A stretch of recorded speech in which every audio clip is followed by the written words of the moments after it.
You said that actually you read a lot of contemporary romance, then you got hooked into Mary. But when you decided to start writing historical romance, what drew you to writing historical? So I'm a person who likes baths. And I would be sitting in the bathtub and I'd be thinking, there's so many books cover the exact same thing, it feels like over and over again. And I would think of different storylines that I would want to do and have something a little different happen in them. And I was like, what if you took, and this is part of where I get from like contemporary sometimes, a contemporary twist, but you throw it at a historical character and you have them get there. And then when you research it, you find out it very much was a thing. One of my books called The Perfect Debutante is a book about the heroine is a cutter. And people tend to either love this book or hate it. But, I had a personal experience with it from a member of my family, and I had to learn about it. And, the more I learned about it, I was like, oh, I've got to have a heroine this way. And so I kind of addressed it and, so there's things that seem like they're very modern things, but they go back. If you go back and you actually research it, now very much, we're humans. So a lot of this stuff is just happening over and over again. Yeah, yeah. And so I, on a more fun research note, I heard the in your scene she has the Latin word mentula, and I was like, okay, so that means you had to look up Oh yeah. what did they call it in Latin. So tell me more about your research process in general for your books. My research process. So it's really changed because I have always been a pantser. And I think when I had time to really meditate on every story more, I was able to keep. And so my research ends up being I will get to a certain problem or a certain event in one of my books and think, oh, I need to see if this is even a thing. And then I fall down a rabbit hole. And there's been times where it kind of will direct so much of what ends up happening in that story. But I like to first think about how the hero and heroine are going to meet. I'm big on having them meet in the first chapter because I don't like to wait several chapters to see the characters together.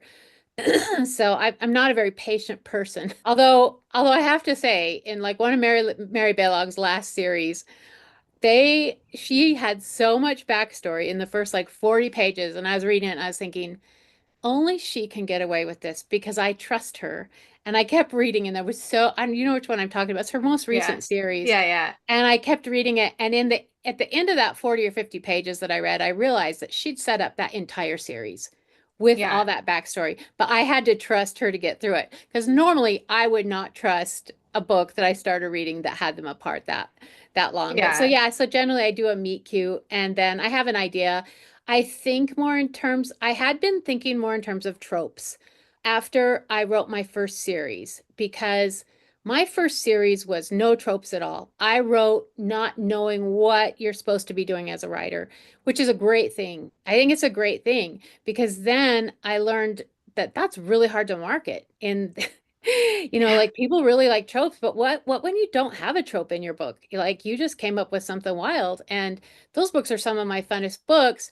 But as I started writing more, I did kind of lean more into tropes. So I have tropes, I'll have ideas of how to go about the tropes.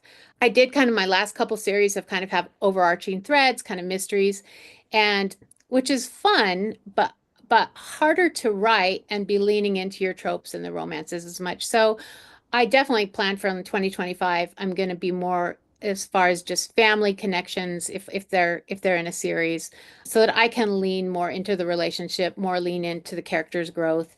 And that's a part of just me as a person changing the way I look at it. So it really is kind of amazing how much, and that's why any author that I read, kind of, I like to try to read their first books first and then kind of see where they go as they've grown. I am a binger when I find an author that I like. Man, I'll just Yeah. read all of them. So Yeah. No, I agree. As much as we are writing as part of our living, it is also like we're compelled to write, not because it's such a lucrative business, but because it is, part of the way that we exist in the world and make sense of the world. And so naturally, the way that we orient towards the writing and the way that we use the writing and the way that we need to write changes as we change. right. You still, I mean, you have to feel it. That's the whole thing. And I mean, I even, like even like writing the tropes and like I put out a ton of books. I think it was in 2020 where I totally burned myself out, man. And I've just tried to go back to where I'm trying to lean into each book. I'm not setting myself such fast deadlines and just trying to lean into each scene and enjoy each scene more when you're just kind of trying to write. I feel like sometimes, I go back and I'm like, oh, still, it's what I wanted to write, but sometimes I'm just like, I'm not feeling it as much, and I want to feel it more for my own sanity. Yes. I don't know if Yeah. that makes any sense. That makes total sense to me.